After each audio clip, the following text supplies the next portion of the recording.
welcome to another edition of Real Talk with Real People. We are in our segment, Authors Speak, and I'm here with my co-host, Miss Renee, Marshall-McKinley. And me and Renee, we have a guest today, Miss Rene-Luke, and we're going to have her talk to us today about her new book. You know, I love it when we have an author on that's a brand new author. Just like my co-host Renee, Miss Rene-Luke has written her very first book. It's called T. Marie, My Sister, My Slave, and I know the title. The title says something. So we're going to talk to Miss Rene-Luke about her book. We're going to give her an opportunity to tell us a little bit about this book because I read it. So, I got questions, and you'll have questions as well. But Renee, how are you today? Now, see, we're going to have an issue. Which Renee? Co-host Renee or newest author Renee? Okay, so you know what? I just figured out, Renee. I just figured it out. But I'm talking to my co-host right now, Renee. Renee is doing all right. Okay. I'm tackling a little shoulder issue, but we're going to press on, and I'm excited for tonight's newest author, Rene-Luke. Absolutely. So, Berthe, we're going to call you Berthe. So can we call you Berthe? Well, you're muted, so I'm going to need you to unmute yourself. There you go. There I go. There you go. So how you doing? How are you? Doing okay. Just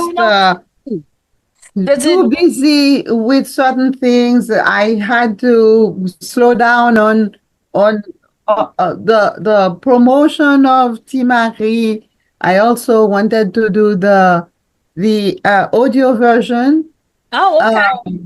Yeah. But I have been so busy with different things that I have not done these things. So, but I am acquiring a philosophy that says, if my eyes are still working, my taste buds are good, and I can walk around, then I'm doing very well. Well. You are doing very well. I can tell you that. You are doing well. You look lovely. I'm doing very well. You're doing very, very well.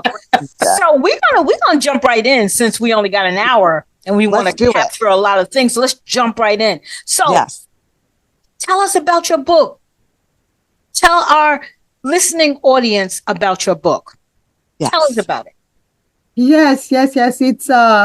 It's a story that I was thinking about for a very long time, and it touched me very deeply, and but I let it go. I put it away many times because it says some bad things about my family.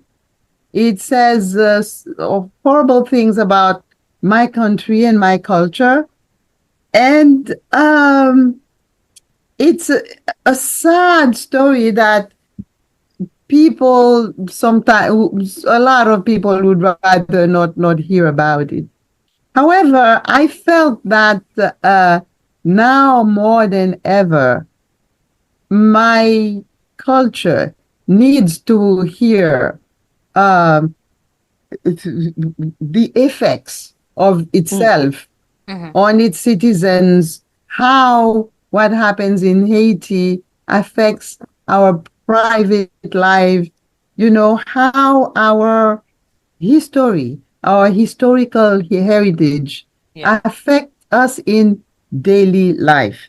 So T. Marie, My Sister, My Slave is a first-hand account of the consequences of slavery, even though we got that independence such a long time ago, 1804, you would have thought that Haiti would have had so much time to heal from slavery, but the wounds are deep. Yes. They are very deep. And and people don't really want to even see them. Yeah. Trauma. So, Trauma is like that. Yeah. so it took a long time. It took 30 Yeah. years for me to write it, to have it published. Yeah. So Because let's get a backstory. So you said you were from Haiti, but how long ago had you lived in Haiti? Because you live in the States now, right? Yes. Yes. Okay.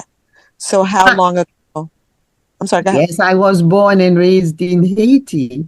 Mm-hmm. And in 1957, Papa Doc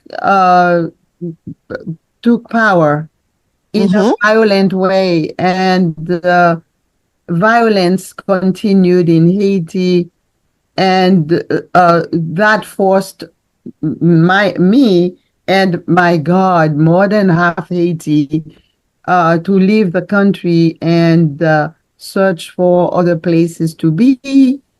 So I moved here in 1967. That's about 10 years after Papa Doc had gotten power, and it looked very much like he was never going to be ousted in any way, that we were never going to have a change. So yeah, that's how I came here. My mother was already here. you were 17 years old, right? I was 17 years old, yeah. So what was that like, being 17 years old and landing in New York City, coming You from? know, it's the I I want to make it sound nice and beautiful, but I want you to be yourself and That's good enough. let it come Yeah. from a truthful place. I Right? have to tell you the truth. Yes. What happens is that I believe that the trauma of slavery is more pronounced in my family than it is in some others. That my mother was terribly affected by my grandmother beating her up all the time. So that her mind was confused and crazy. I and my mother never got along. The fact is, I met my mother when I was 5 years old. Oh, okay. Um, So you didn't live with your mother when well, did you live with my your grandmother? mother, yes, Yeah, okay. it's another incredible story, the story of my mother's life and my grandmother and us. What happens is my mother was forced into marriage too early. She was Mm, 16 yeah. and had her first baby at 17, and she hated every minute of being a mother and caring for children. Yeah. So she would leave us with our grandmother. And at some point, she in 1953, she moved to the U.S. She came to the U.S. I guess 1954, and so uh, even though while I was living with my mother would come to visit. For over a year that I didn't see her, between 3 and 5, it was like I never knew her. So and I never bonded with her. We never had a good relationship. So when I landed here, well, in Haiti, we lived in the same house, and it was Sure. a big house. We had a big property. There was room to not meet my mother. Oh, But okay. here in America, we lived uh, in an apartment. Close quarters. Mm-hmm. An apartment, the fifth floor apartment in a building in New York. between Amsterdam Avenue and Broadway. Sure. And my God, I had to live with that woman and I was depressed. I It's amazing to me that you can remember that you met your mother at 5. Because for me, I have difficulty remembering that far back. I'm not going to date myself, but I cannot recall childhood that young. And for you to remember that you didn't have a relationship and didn't know your mother until you were 5 is fascinating to me. Oh, I have to tell you that my memories go far. Uh, I can remember around 3 years Wow. old. But then, That, not only that, I have a vague memory of being in my crib and and wow. and and two arms come down to get me. Wow. Yeah, I have You know, some strange, memories think like that. So anyway, it was Yes. hard. yeah, I On think Mhm. I one think hand, there was beautiful New York, but on the other hand, there was my mother. She was horrible. Mm. It was horrible. So can you speak to me a little bit about the title? How did you come up with that title? The title. Uh, what happens is that when Timagri, her name was Selide, okay, and Your mother's name? no, The, Timagri's name was Selide. oh, okay, okay. Hmm. Okay, what happens is that my mother accepted to take care of this child who was Okay, who was like five something. okay. It's not your biological sister then. No, actually, she's a peasant or a farmer's daughter, or we have classes in Haiti, and she's from the peasant class. Got it. Okay. Hmm. Uh, um, Renee, you she's didn't get a chance to read the book then, right? I have not. No. Okay. Yeah. So what happens is that my mother accepted this child and brought her into our family.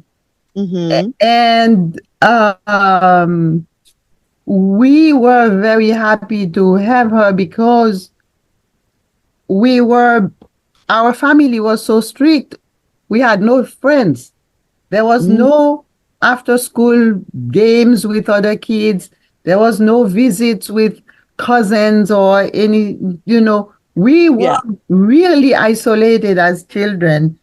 Oh, And this young girl came in and she was our sister. nice. Hmm. We played together, we slept together, we included her in everything we were doing. So she brought joy to your household for you. She did Yes. for Okay. the two of us, for my sister Karoline and me. Yes. She was a very joyful thing, Okay. and we spent hours playing together. Yeah. Nice.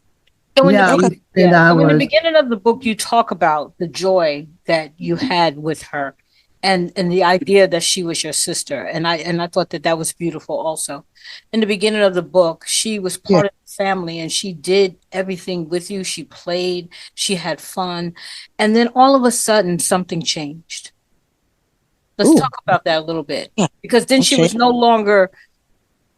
longer your sister at that point. She was now the help. And that was a little bit harder for you. Mm. You mentioned that in the book, how hard that was for you. Yes, yes. And okay, so what happens is that we would be playing together, the three of us. We make dolls for ourselves, paper dolls, mango, pea dolls. We are playing together, and we we were during the whole summer that she was with us. we played a lot. And then when we started going to school, they didn't send her to school. She stayed home. And little by little, the servants needed help. So they got her to help them. And now, when we started playing again with her during the weekends, because we wouldn't play with her during the week, or we would play after school during the week or during the weekends, what would happen is while we are playing with Timari, we would hear the servants call her. They would call her because excuse me, they needed her for one thing or another. Yeah. And we would wait for her. She would tell us, wait for me, wait for me. And we would wait. And then she would come back and we would start play. We would play again. That was happening for a while. And then there came times when they would call her and they would hold her so long that the game would lose its flavor, and then she would come at the end. We would do something else, and then there was a time when she stopped coming altogether. At this point, how old were you and how old was she? Yeah, I was 8 years old and she was 7. When she came, she was almost 6. She was younger than me by a year. And my sister Karoline is a year and a half younger than me. So Timari kind of fit in the middle. Yeah. So yeah, they would call her, and little by little she would not come anymore because she got so busy in the doing the housework with cooking and cleaning and things like that. Yeah. Now let's talk a little bit too about her father, because the book when I read the book, I got the impression, well, not really the impression, because you said it nicely. You described these things that was happening in the book very well, as a matter of fact. And so the father really thought that his daughter was going to a home where she would be raised up and taken care of. Is that correct? He made the mistake of judging a book by its cover. Yeah. Let's talk about that a little bit. Yeah, the thing is, Haiti has the French culture, which is extremely social.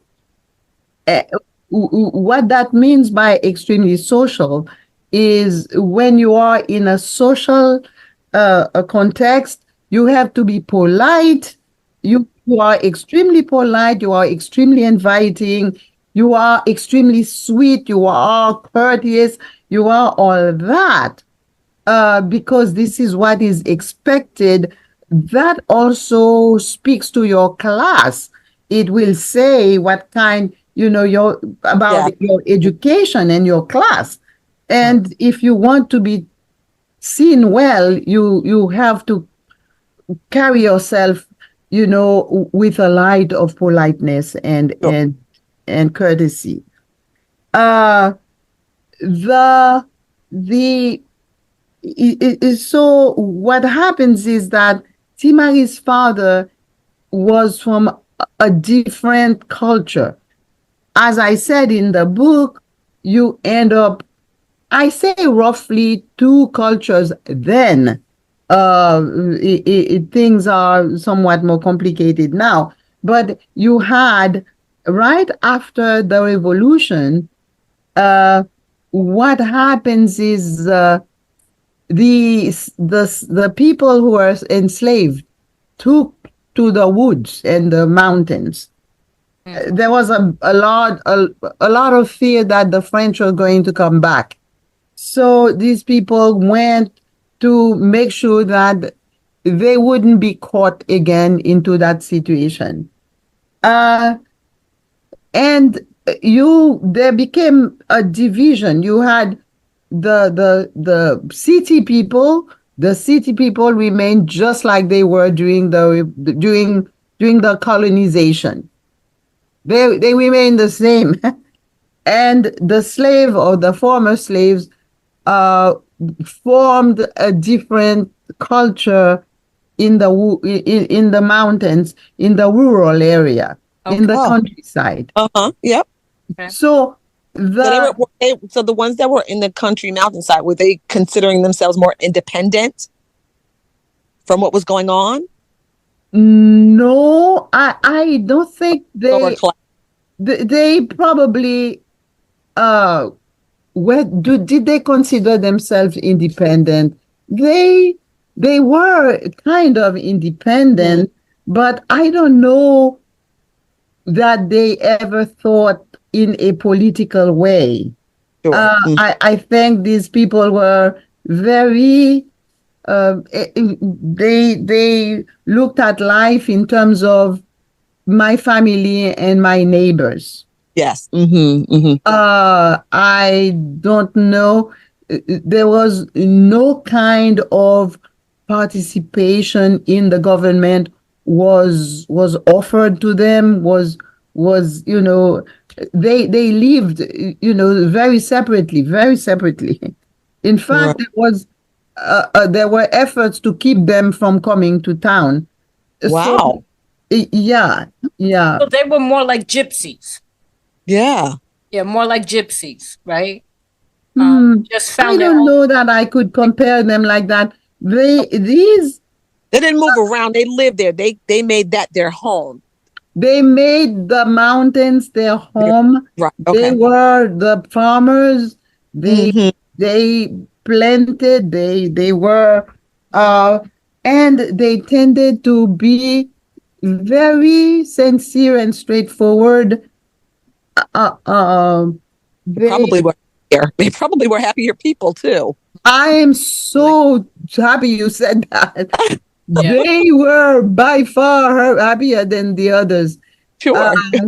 Yeah, because they lived, except for superstition, which tends to Well, be a very, very big problem in the rural area, and those things about zombie making. There are people who actually would do this. yeah. Who did this, and who knows, continues to do it even now. So Uh-huh. there was that was a problem in that culture, but Right. in the urban area, the people behave like they were French. They spoke French, they dressed like the French, they listened to French music, read French books, uh, and they look down on those who Mm-hmm. Who were who not like them, who are not doing it yeah like that. Yeah. who Mhm. are not who weren't like that. Got it. So Got because there were no roads. Uh, it took a long time to travel from one place to another.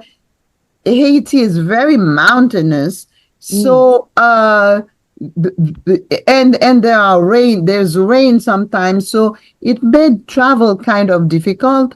Sure. Uh, the people in the rural areas didn't come to town very often. Yeah. Well, I guess, And if you're farming and doing all those things, you're kind of self-sustaining yourself and you didn't need to get things from the town, right? you Because, didn't need anything. right, There was no way, for instance, unless you had some family, right. uh, if they had hotels, it were for very sophisticated people, Mm-hmm. a poor or poor looking, because some of these farmers were very rich. Like Timai's father was very rich. Oh, Yeah, because they have this land, and they produce a lot of stuff. They sell, they Sell make it. money, they have money. So anyway, to go back to the question you asked, Caroline, Timari's father, Tirama, saw very charming people. The people were so sweet. They were like delicious. And Mm, he could see that he wanted his daughter to be with them because mhm. That's for her. Yeah. how could you go wrong? Yeah. Right. He thought they were better, right? Oh, It was by far, the grass is greener on the other side. So he, so much, so yeah. much. Mm, So, so this is how he ended up giving his daughter, not knowing that there was something called slavery on the land at some point, that yeah. there was a revolution where they destroyed the idea, or they thought they did. They threw away the French, killed a whole bunch of them, this and Mm, that and the other thing. But the spirit of slavery remained in the country. The the the culture of slavery remained, and even though they were not selling people anymore, kidnapping them to sell them. mm. Now what was happening is parents Or or giving their children away. family members were offering their children. Yeah. But probably they did not see it as they were offering their children into slavery. They were thinking, and this is just my opinion, I haven't read the book yet. I'm going to get it after this call. No, you're That right. they were, What you're saying is yeah, right. yeah, that they were offering them up for a better position in life, right? That's So exactly right. did he ever find out what really happened to his daughter? Well, Renee, you will need to read the book. We don't want her Okay. to give away Ah, so much. Oh, okay. well, Look, no, I'll just tell her. I'm invested. She does. She Yes, I will does get the book. indicate that in the book, and we want our Okay. readers to. Well, no, we're talking about it. We might as well. It's No, okay. not because you're going to give away too much. I don't want Listen, to give the away. listen, folks. The Yes. book is on sale. We're Yes, going. no, I know. That's why I said I'm gonna get it right after this call. But now I'm like, oh, I want to know. Expensive. I think this book was like $8, right? Miss Renee looked like $8. Yeah, $6.99. Doesn't matter. I was look as you were talking. I'm trying to get to Amazon. I was like, oh no, that's why you heard that little bit of noise. Okay, because at this particular point, I want you to talk about where they can buy this book from. The book is very Yes. interesting. It leaves a lot of talking points, but we're not going to give them all the information in this book. They're gonna buy it so that they can support you. You're a first time author. We need some Yes. support for you. Ah. So, you told a lot to give people an interest in the book. I read the book. It's a real easy read. You can read it in a couple of hours. My But teeth are so. Yes, I am ready. So that lets you know right there, Miss Rene-Luke. Yes. People will buy this book because it's Exactly. very interesting the way you describe it. And it's great talking points. And what's good about the book, and I want to say, is that it makes for a good author conversation. So it's great for you to literally go to like a book club or to a reading so that you can discuss the book, because it has lots of points to discuss. It certainly does. No, Lots you're of points right. to discuss. So this is one of those books in which you want to give to a book club. A book club want to read it so that they can bring you in as the author so that you can talk about this book, because there's a lot of things to talk about. There is a lot to say, yeah. Or at your book signing, right? If you have a book signing at a local shop, you can read some pages from it, and you guys can discuss. Let's talk about book signings. Have you had your first book signing yet? No, I have to tell you that I dropped everything. I am going to start again to work on Timari. I'm going to start again. The only thing I've been working on is this co-op apartment that needs to be sold. Okay. It's a terrible thing because the maintenance is too high. People come, they want the apartment, but the maintenance is so high, they don't want the apartment. So you got a little disruption. So you got to circle back. Yeah, she's gonna circle back. Yeah. Yeah. And, maybe we'll even help her, Renee, because I'm thinking about doing something for authors in the summer, maybe like in August or sometime, to try to get some of these authors that we spoke to, Renee, get us all in one place, like in the park or somewhere where they can Right. That's a great idea, because I know you and I had threw out the idea about having a like an authors meetup or something like that. Yes. Mm-hmm. That would be great. Mm-hmm. Great. And I think it would be wonderful. All right. So you can I was going to say, we didn't circle back to where to purchase. Yes. You can purchase T. Marie, My Sister, My Slave, a memoir by Berthe Rene-Luke. You can purchase it on Amazon. And in a minute. It's a very easy read, but a very interesting read. So I tell you, I read the book, and I had lots of things I wanted to talk to Miss Rene-Luke about, because I had lots of questions. So that's a good thing. It's always a good thing when you can write something that has affected people in any way to spark a conversation. Yes. And this is one of those books that spark conversations. And so this is going to be a great conversation starter. And so I want everyone to go out. I'll put the information in the taglines of the podcast, but I want you to go out and support Miss Rene-Luke. And thank you so much. Yes, absolutely. Quick question. Did we ask her how was it published? We're going to get to that right now. We're going that right now. All right. Yes. So now, yes.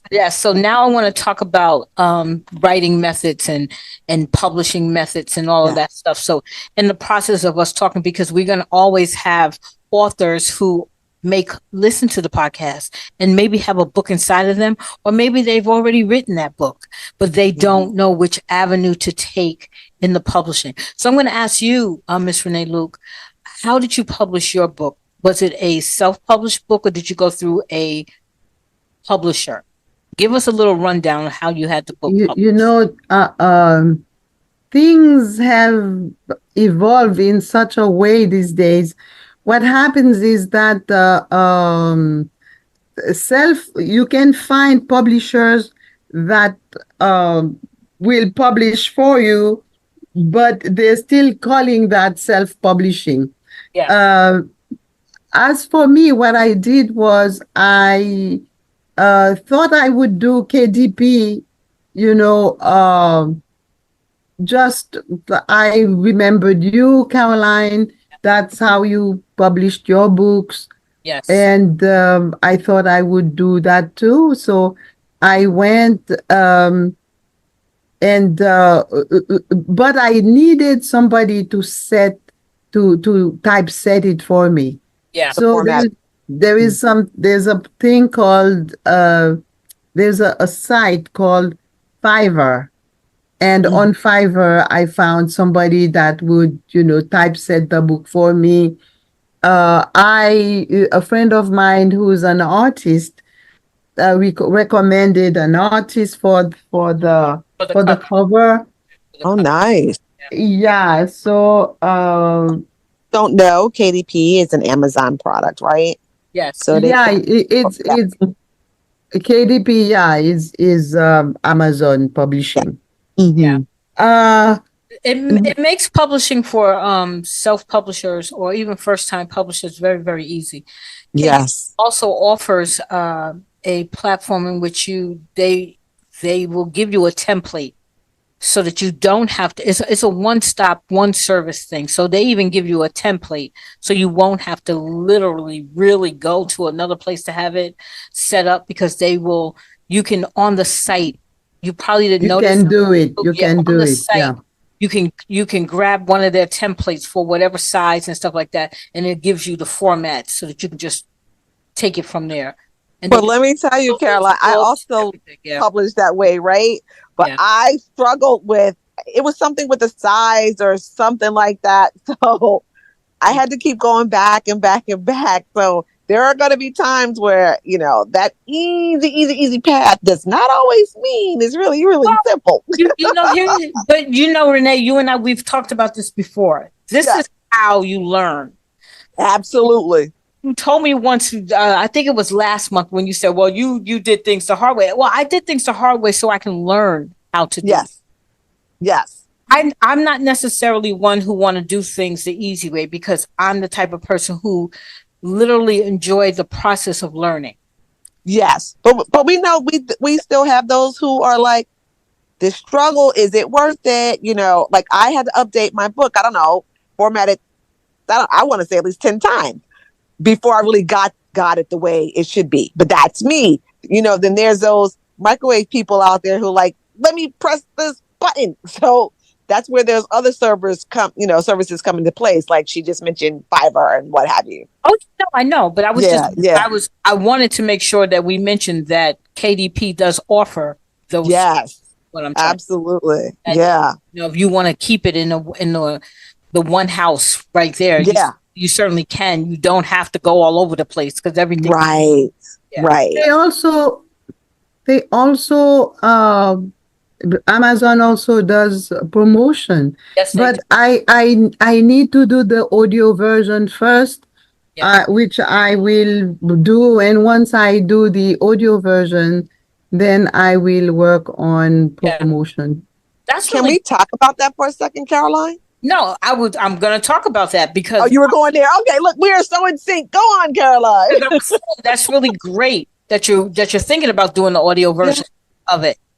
And through the audio version, it'll come out through Audible. So let's talk about that stage of it. Renee, my question to you was going to be if you thought about doing an audio version of your book, Pouring. So I'm sorry, go ahead. I didn't mean to interrupt. No, you're not interrupting, but I was going to say, because a lot of times, and we mentioned this last time, a lot of times it's easier. Well, I'm in that category of I can be anywhere and listen to a audiobook.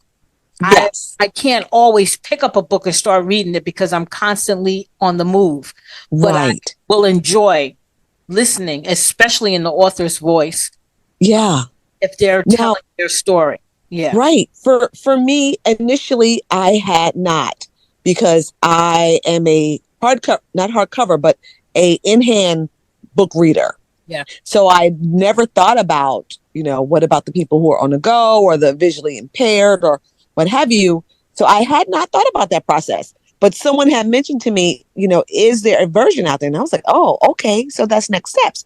But I tabled it because I didn't have opportunity to begin to look into where do you go? How do you do it? What's that process? So it's wonderful that Berthe René is speaking about, Ms. Rene-Luke is speaking about it, because she can give some tips on, where to go and how do you do. Yeah. That's something I need to work on. I started contacting people that I found somebody who charges $125 an hour. But I am still looking, because I'm hoping to find someone. I've never done this before, this audio version. And I am hoping to find somebody that has done it, that has experience, and so that they would guide me. Sure. Absolutely. I actually do have experience. Go ahead. I was going to say, I actually have experience. Even before Audible was a thing, Someone to Love we did as a audio book. And the reason why we did it as before audiobooks were a thing. Right. Because we at the time when Someone to Love came out, I was going to a lot of author book clubs to be the author to talk about the book. And there was this one book club from out of, I believe, Nyack. And they had a member of the book club who had some sight problems. So she couldn't read.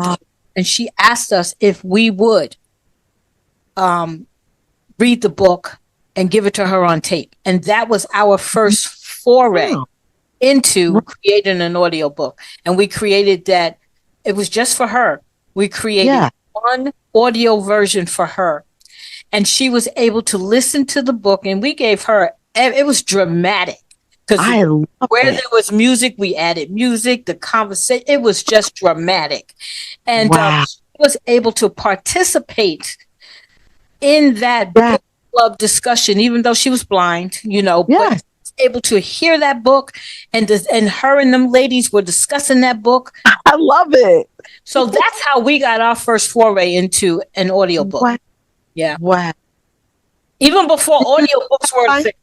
Yeah. Did you then make other recordings of it, or was it just that one time for her? It was that one time for her. But here's the thing. I just told Al and Miss Rene-Luke, we can talk about this later. I just told Al that one of the things that I wanted to do was redo the audiobook for Someone to Love, Fragile Heart. And then I'm just going to do Deception as an audiobook as I finish it.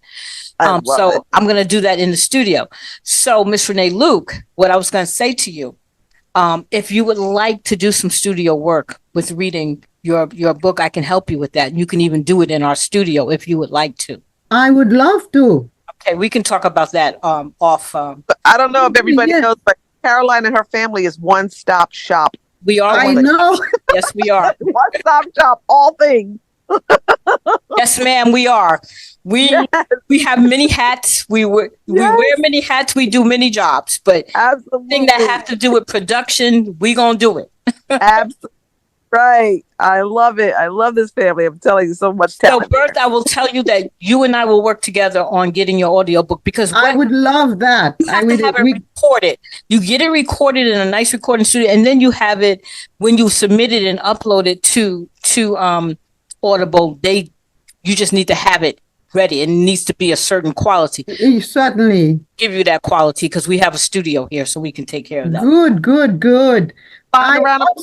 I have to tell you that I did the French translation. It's totally done. Oh, and great. I have the Creole, and all three, I would like to do the audio version. That would be absolutely fine. Yeah, I think that would be amazing. Wonderful. Yeah. That will be amazing. I love collaboration. But Renee, that is what this podcast is about. It's about 100%. Absolutely. So we're here. So right now we're going to take the time to talk a little bit about some writing skills. And we have Miss Rene-Luke here with us, and she's going to talk about it too. So I want to talk about writing the memoir, because both you and Renee, you have that in common, because both of your books are memoir style. Yeah. Right. You know what I'm saying? And I have that experience also too, because I've written like 3 memoirs myself. So let's talk about memoirs right now. Let's talk about the process, because it's a different process than writing fiction. I'm a fiction writer. I prefer fiction. I'm trying to get Renee to write some fiction. Miss Renee, you know that I prefer fiction, but there is something different about bearing your soul and writing about yourself, because it's very difficult I find it to be very difficult, I'm speaking for myself, to write about myself, to write about incidents that happened to me, or going through situations that I have to change. When I wrote the book, How to Hold On, My Personal Journey, it was about a situation that was going on in my life. Berthe, you read that book. You had that book. Yeah, I remember. Yeah. It was about me trying to deal with one particular situation in life. And I went through the process of sharing that process with my audience. But let's talk a little bit about that. Let's talk about what it felt like to bare your soul.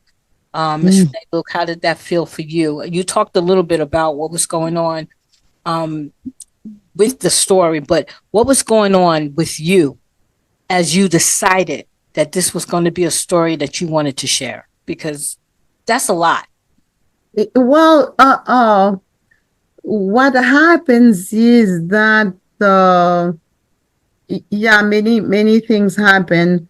I met a man in 1976, And even though we were not in love, we decided, well, we would get married because we want to be together. And he happens to be from a different, he's an American. I'm from Haiti, and I was really in a lot of pain for Haiti. But since I saw that I had to just take Haiti out of my mind, I went into another culture. My husband is from a different race and a different culture. But the funny thing is, being in that situation made me nostalgic more about my land and my people. You see, now, I mean, this is like a parenthesis.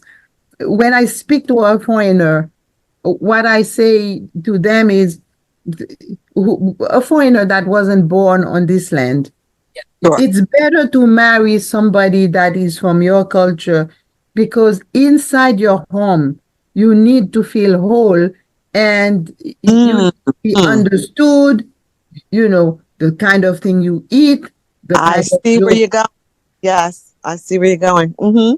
Yep. the kind of, I mean, but to be from a different land and marry somebody that you really, whose culture I was just discovering, pushed me very much back into Haiti. So even now I am here, but my mind is in Haiti. So Haiti was very much on my mind because I had left Papa Dog there. There was a lot of violence. There were problems. But it was after I had my children that I understood the problem that we have in Haiti, that there isn't enough connection between parents and children. That they still have that slavery thing going on, so that you can very easily separate from your children. It is from countries where people separate from their children that you would have a situation like that. Like in America, what happened with Timari wouldn't have happened. I think. It depends on what year. Well, yeah. I was gonna say. I'm sorry? No, I couldn't let that go by, Renee. Right. It depends on what year it was. Right. Well, yeah. Because of, right. Yeah, it is people who have known separation, people who have known, the tearing of families, that have come to accept it as, something you can do easily without even knowing the amount of trauma to your child. That is going to be that's different. That's right. I'm sorry? That's something that will definitely be a great discussion, because as African Americans, me and Renee are African Americans. That means what that means is that our ancestors were brought into this country as slaves, and yeah. and I have, and what's interesting about that piece too, Karoline, my father's my paternal side, my father's mother and her dad, non-slaves, were never slaves. Okay. My father's father and his people were slaves, as well as my mother's, lineage was slaves. So, and I'm learning now about my father's free side, which is an amazing story.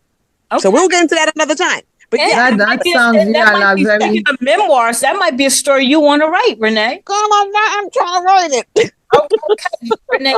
I'm gonna stop using that word "trying." Okay. I'm in it now. Okay. So Yeah. So, what I'm hearing from you, Bertha, is that you're saying that while you were writing the book, it brought back a nostalgic place for you. So even though it was hard, I'm hearing, even though it was hard for you to write the book, it was a place of comfort too. So you had it was like the bitter and the sweet. It was bitter because you had to write such a story, even though it was true, but it also brought back memories of a place that you loved, it seemed like, because Right. I know Yes, that you are still very heavily involved in what happens in Haiti. You are can we talk a little bit about your nonprofit and how you attempt to work in a way where you can help the citizens of Haiti even now yes. you're still But before I go into this, there is one thing I wanted to say okay.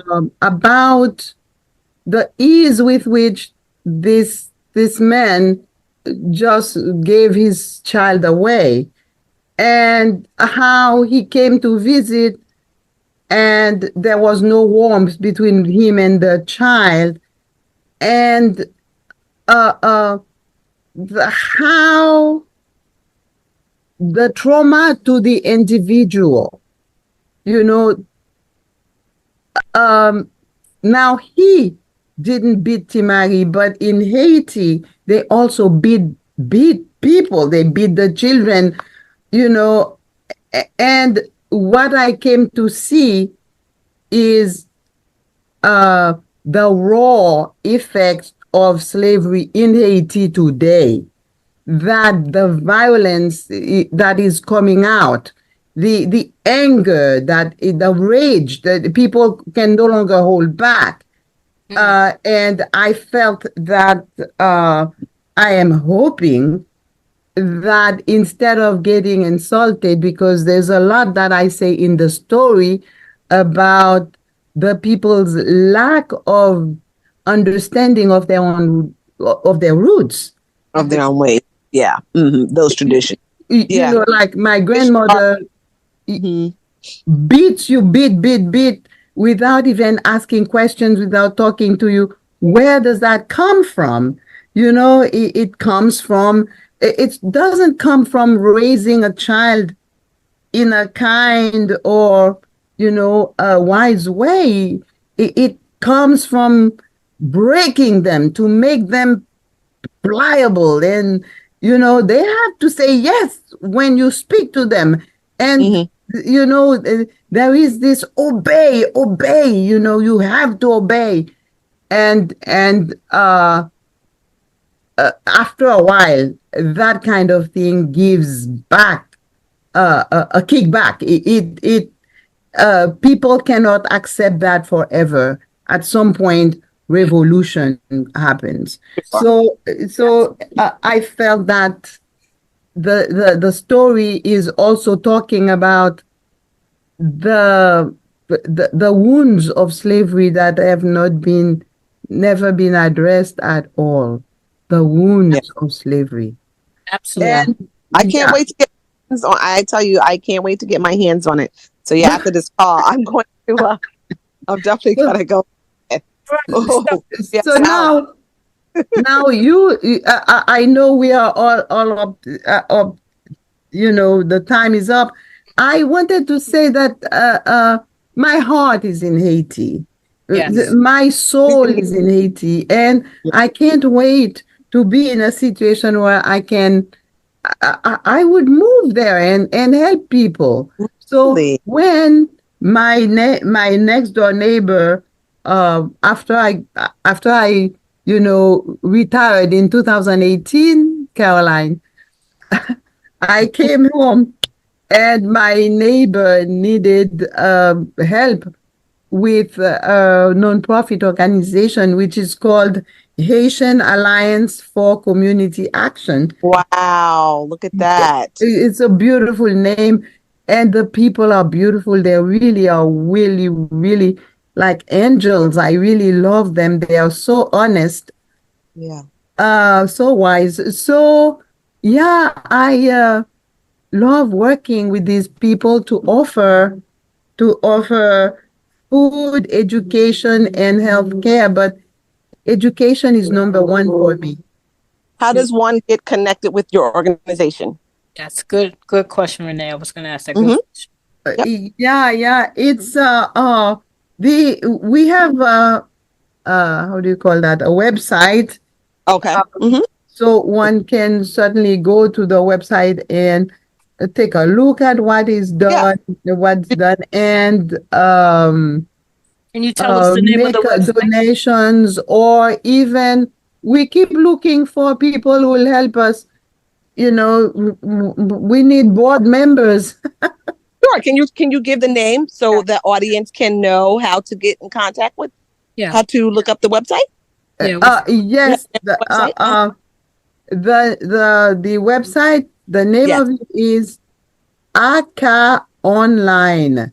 Okay, so let me spell that. Yeah, It's please. Yeah. it's HACA Online. HACA online. Okay. .com. Okay. Yeah, .org. I'm sorry, .org. .org. Okay. .org. Thank you for sharing. ACAOnline.org. Yeah. I'm sorry? Yes, yes, .org. I said, yeah, thank you for sharing that because, I'm sure some of our listeners would love to at least, give it a look if they're able to help. That would be nice. That would be nice.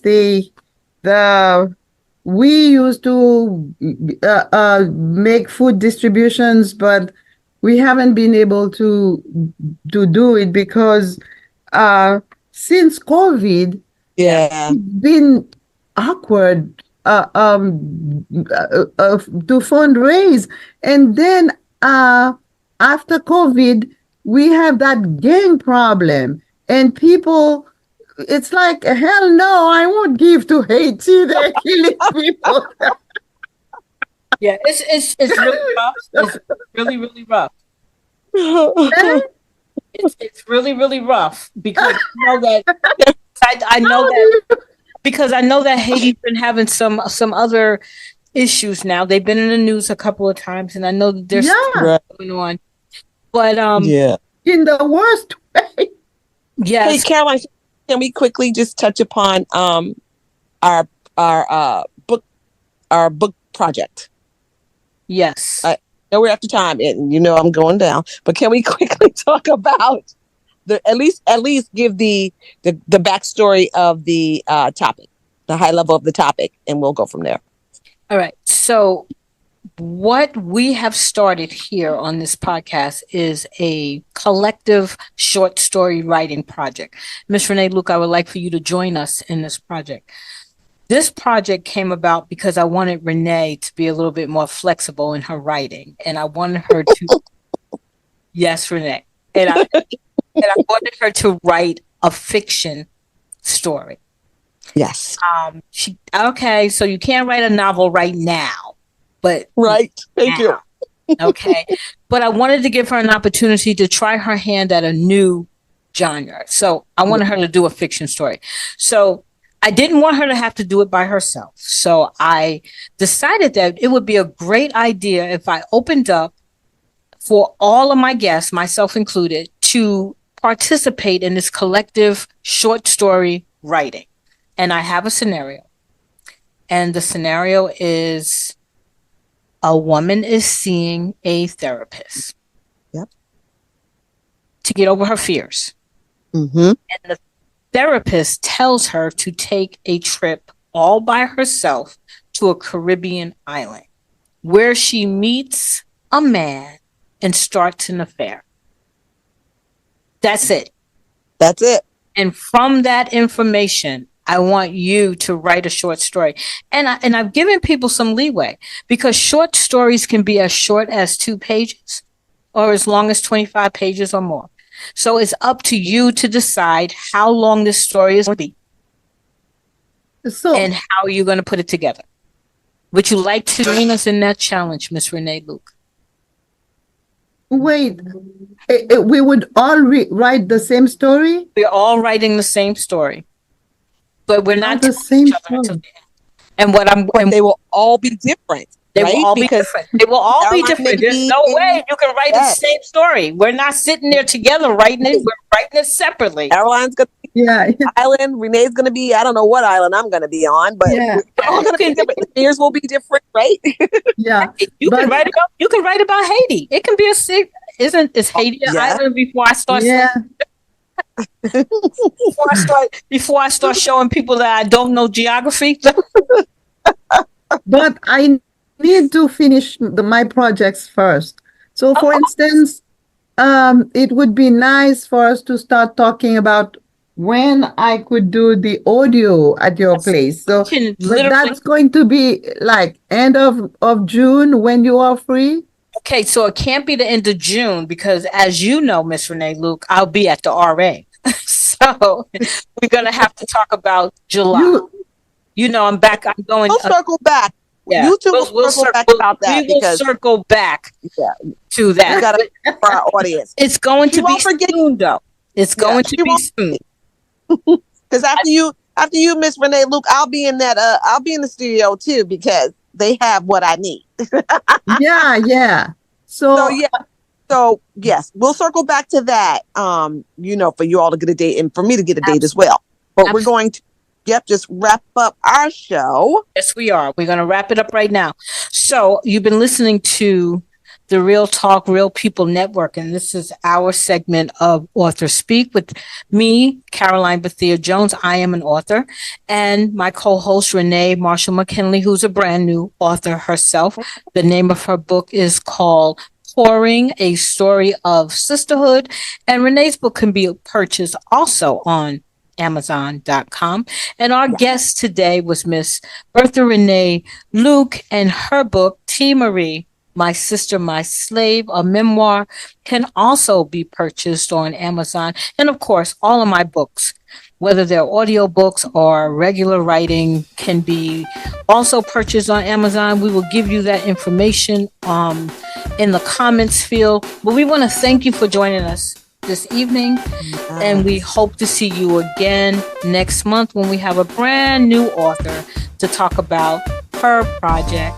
And we're going to keep doing this because we're having so much fun, Renee and I. We are. Bravo. Yes, we are. So, Miss Rene-Luke, I'm giving you the end of this to give us some last words. What would you like your listening audience to know about you, about your book? Just, you got 10 seconds. Okay. A minute or so. Yes. I would like them to know that I am very passionate about the Haiti. I love people in general, and it would be nice. I would like them to read my book, and I hope they like it. I'm sure they'll like it. They will. I'm intrigued. I'm getting it after this call. Okay. All right. So everyone have a good evening, and I will see you back here again next month. Thank you for joining us on Authors